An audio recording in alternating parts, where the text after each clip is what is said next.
Hello les gars, j'espère que vous allez bien. On se retrouve dans un nouveau sujet de vidéo que j'adore. Avant de commencer, on va poser les bases. Je vais me préparer en deux pour aller chez Burger King. Dans cette vidéo, on va voir si finalement, lorsque le fast-food rencontre le gastronomique et qu'ils font quelque chose ensemble, est-ce que ça marche ?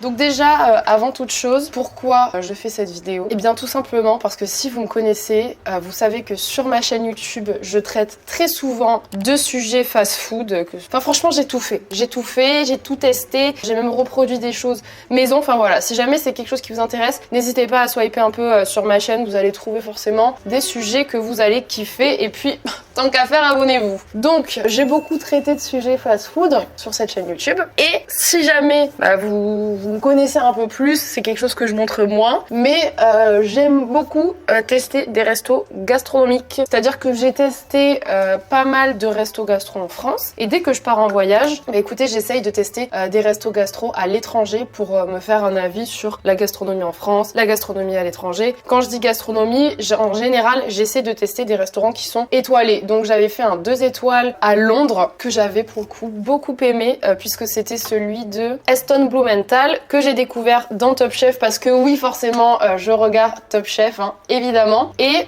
j'ai également testé un resto gastro à Tokyo quand je suis allée là au Japon. Et je crois que je vous en ai pas parlé, c'était un resto 1 étoile et pour être honnête c'était beaucoup trop cher pour ce que c'était. Enfin 1 étoile en France, je pense que vous en sortez par menu par tête pour aller 200 à peu près. Au Japon, c'est le double. Vraiment c'est le double, c'est vraiment très cher. Après le Japon en général ça coûte super cher. Et en plus si vous voulez rire, les 3/4 des restos gastro qui sont au Japon sont des restos gastronomiques tenus par des Français. Donc voilà, moi là où je suis allée, je crois que c'était un chef français qui tenait le resto. Il y avait Alain Ducasse, il y avait, je sais plus qui c'est qu'il y avait. Il y en avait plein. Et en fait c'était vraiment des Français quoi. Comme quoi vraiment les Français niveau gastronomie dans le monde entier, on a notre petite réputation. Donc voilà pour tout ce qui est l'étranger. Et en France, je pense qu'on a quand même, ce qui est assez cool à travers Top Chef, une petite culture des restos gastronomiques et étoilé. Donc personnellement j'ai fait mon premier 3 étoiles il y a vraiment pas longtemps puisque je suis allée chez Glenn Viel qui est un chef de Top Chef du coup. Et je pense que c'est à la fois le gastro le plus cher que j'ai fait de ma vie mais aussi le meilleur. Donc franchement il vaut clairement ces 3 étoiles. C'est absolument extra. Et si vous voulez un peu un petit aperçu de ce resto, sachez que j'en ai fait, enfin j'ai pas fait une vidéo complète là-dessus mais pour mon anniversaire j'y suis allée. Donc vous cherchez la vidéo de mon anniversaire qui date d'il y a pas longtemps et puis vous pourrez voir un petit peu ce que ça donne quoi. Donc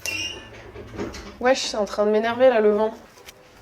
Donc, si vous avez une petite connaissance de Top Chef, eh bien vous connaissez certainement Michel Saran qui a fait 7 saisons dans Top Chef et qui aujourd'hui s'allie à Burger King pour créer 3 burgers différents qu'on va aller tester juste après. Donc en gros, Michel Saran, voilà, il a fait 7 saisons dans Top Chef. Personnellement, c'était un de mes chefs préférés et j'étais vraiment trop triste qu'il quitte Top Chef, comme à mon avis beaucoup de monde, parce que je sais que quand il a quitté Top Chef, genre tout le monde était trop triste quoi, enfin même les téléspectateurs, parce qu'il a une personnalité hyper attachante, ça se voit qu'il est gentil. Et donc, il avait un restaurant, enfin il a toujours d'ailleurs, un restaurant 2 étoiles à Toulouse. Il a été en gros un peu évincé de Top Chef à ce que j'ai compris en 2021 je crois, puisqu'en gros l'émission a décidé de sortir Michel Saran comme ça un peu du jour au lendemain, genre en mode il lui a envoyé un mail: salut, tu seras pas présent l'année prochaine, bise. Enfin, voilà.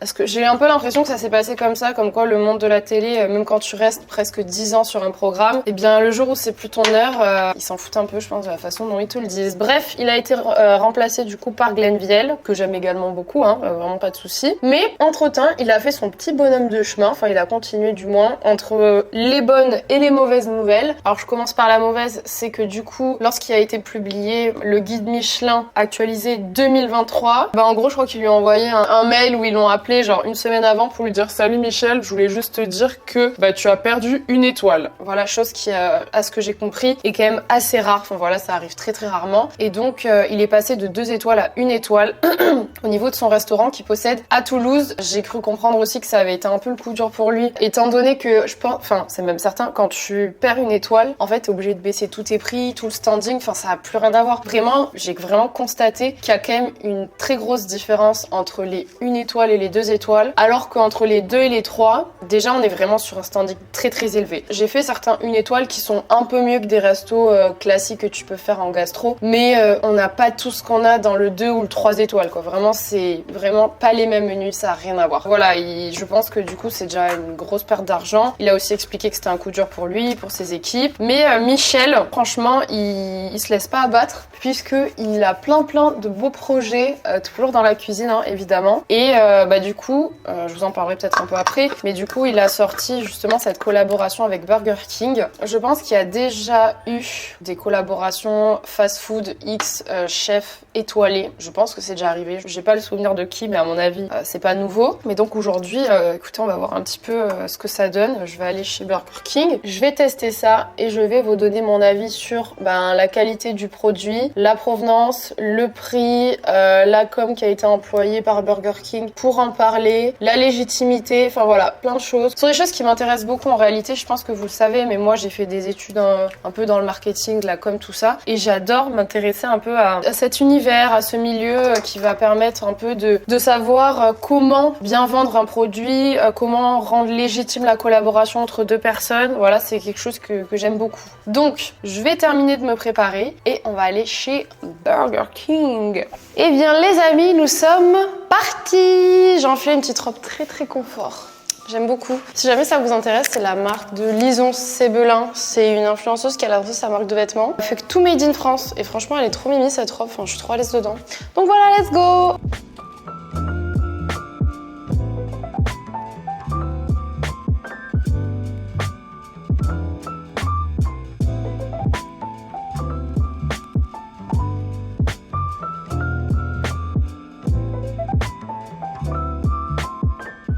Ça y est! Bon, j'ai pas trop parlé sur place parce qu'il y avait plein de gens autour de moi et vous savez, je n'ose pas trop papoter vraiment en commandant avec la caméra parce que c'est un peu gênant.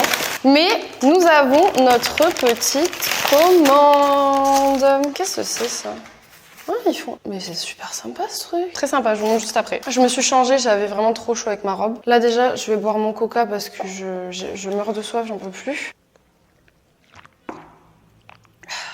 Commençons par les bases. Combien ça m'a coûté? Mais écoutez, 13,80 € pour le menu avec frites, boissons et burgers, ce qui honnêtement, je trouve, ne change pas de d'habitude. Donc à ce niveau-là, on va sur un burger soi-disant plus haut de gamme, mais on reste dans des prix qui sont raisonnables. Et donc, on va découvrir le burger. Oh my god.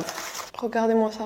Il a l'air trop bon. J'en profite pour vous expliquer très rapidement. Je trouve que le choix du chef Michel Saran pour cette collaboration, c'est vraiment pas déconnant et ça a du sens, étant donné que Michel Saran a créé, je crois il y a 2 ans, une chaîne un peu plus fast-food qui s'appelle Croque Michel. En fait, il propose plein de croque-monsieur déclinés, un peu plus haut de gamme. Donc on est sur des menus, pareil pour les boissons accompagnement croque, à 14-15 €. Donc en fait, ça reste dans du fast-food. C'est-à-dire qu'il a déjà un pied un petit peu dans le fast-food, même s'il a juste un fast-food, il me semble, à Paris et un autre à Toulouse. Il a quand même une petite expérience dans le fast-food où en tout cas, les gens, ça sort pas de nulle part, quoi. On va goûter. En vrai, je les ai toujours trouvées très moyennes, les frites de chez Burger King, parce qu'elles sont trop grosses. Moi, j'aime bien quand c'est plus croustillant.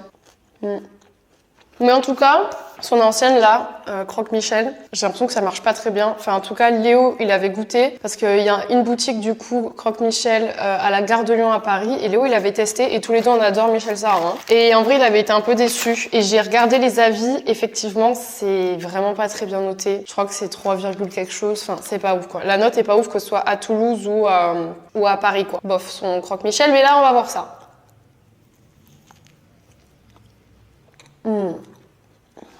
Incroyable. Personnellement, j'ai pris le Fiordi Latte ou je sais pas quoi, avec de la mozzarella. Et franchement, c'est un délice.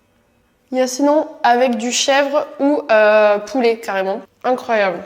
Et donc j'ai regardé un petit peu sur internet et en gros il a expliqué que dans le burger le petit truc, sa petite sauce twist, le truc supplémentaire qui fait que c'est du Michel Saran, c'est la sauce qu'ils ont utilisée puisque on est sur une sauce signature avec du pistou, des tomates séchées et de la fleur de thym. Je trouve que c'est assez original, ça change. Vous en doutez bien. Quand on a une image gastronomique étoilée et qu'on s'associe à un fast-food, forcément il faut que le résultat soit là parce que sinon les gens vont se dire en fait Michel Saran clairement il nous a fait une collab mais ils nous ont pas sorti un burger qui est mieux que ce qu'on a déjà l'habitude de manger chez Burger King. Donc il y a quand même un enjeu pour lui évidemment et l'enjeu aussi pour le fast-food ça va être de pouvoir respecter le cahier des charges en termes de prix, en termes d'ingrédients qu'ils ont ou non le droit d'utiliser. Enfin voilà, je sais pas trop comment ça marche mais en gros on a 75% des ingrédients qui ont une provenance de France, ce qui était vraiment un souhait du chef Michel Saran étant donné que il veut mettre les produits français à l'honneur.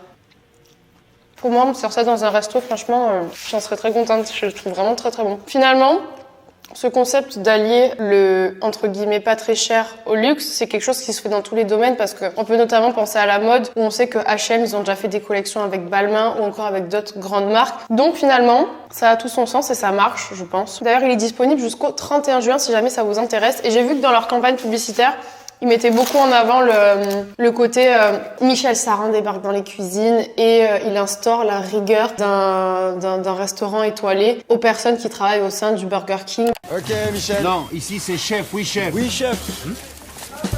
Ok. Heureusement que les masters du chef Michel Saran ne restent que jusqu'au 31 juillet. Burger King. Donc voilà, on est sur Oui Chef. Hein, voilà. La campagne est quand même plutôt très sympa, je trouve. Et concernant l'idée qu'un chef très connu ou étoilé fasse dans le fast-food, c'est aussi le cas de Alexandre Mazia. Je sais pas si vous voyez qui c'est un chef 3 étoiles à Marseille qui lui a créé son food truck, donc c'est un genre de kebab, alors pas étoilé, mais en tout cas il a créé ça à Marseille et je crois que ça cartonne et il y a des super bons avis. Donc si un jour vous voulez que je teste un genre de food truck un peu 3 étoiles, dites-le moi en commentaire. Et j'y pense parce que j'ai ça dans la tête depuis tout à l'heure. Je chantais une des musiques de The Weeknd qu'il a sorti pour The Idol, la série là qui fait beaucoup parlé dans le bon et dans le très très mauvais surtout je crois. J'ai sorti du coup la vidéo Lily Rose Depp il y a pas trop longtemps et j'ai été choquée de l'accueil que vous avez fait à cette vidéo. Genre je vois que vous avez trop kiffé la vidéo donc ça m'a fait vraiment plaisir. Et j'en profite pour rebondir sur ma vidéo où je réponds aux commentaires méchants. Franchement je crois que j'ai rarement eu autant de commentaires hyper positifs sous mes vidéos. Vous m'avez grave soutenu, ça m'a fait vraiment du bien. Pour moi c'est que du positif quoi. Les réseaux sociaux et j'ai en permanence envie de me renouveler et de m'améliorer parce que là en fait en crash testant un burger en fait, je pourrais juste arriver et vous dire bon je teste, oui c'est bon, oui c'est pas bon, mais je me suis dit autant essayer d'apporter une dimension un peu plus intéressante au sujet, vous faire part un peu de mon avis sur voilà comment allier le fast-food au gastronomique parce que c'est vraiment un sujet qui m'intéresse quoi pour le coup. Et vous verrez d'ailleurs que je parle la bouche pleine. Vous verrez d'ailleurs que pour Noka Matcha, je vais pas donner qu'une dimension boisson, mais il y aura aussi quand même une dimension un peu food forcément parce que c'est quelque chose qui m'anime aussi. Alors je vous dis pas tout de suite tout, mais franchement j'ai des projets, des idées en tête genre trop cool et j'ai vraiment hâte de pouvoir vous partager ça. Mais il va y avoir plusieurs mondes qui vont se rencontrer et que vous connaissez déjà en plus, donc ça c'est trop cool. Franchement ce burger il se mange sans faim. Eh bien, c'était très bon ce petit burger, je me suis régalée. Regardez ce qu'on a avec, que je trouve très mignon.